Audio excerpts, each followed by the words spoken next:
Rubrics have become quite prominent in recent years.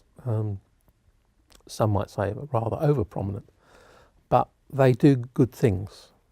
They are a very good discipline for us in being really, really clear about, for any given assignment, what outcomes is that assignment pursuing, and what are the criteria that we would apply to each one of those outcomes in the context of the particular piece of work.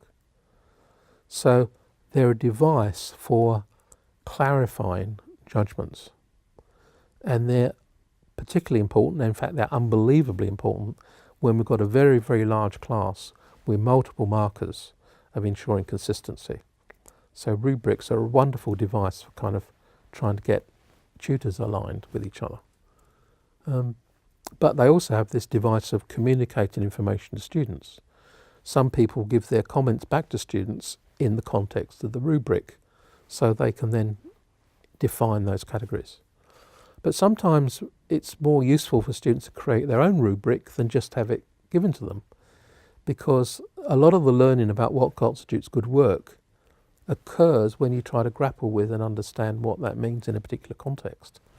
And giving some students exposure to that, activity can be very worthwhile in its own right.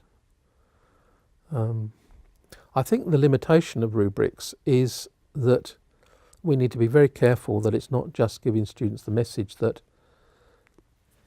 these are the only things you need to think about. We've thought about all you need in advance, and all we have to do is to follow what we think is important, and you'll be okay.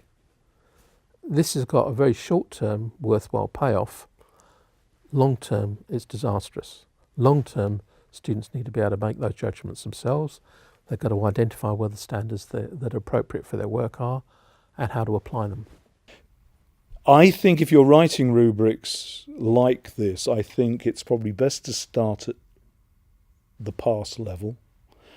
Okay, I think that's another weakness. Often people start at the top and work down, and so we just get more and more negative in terms of what this thing will look like.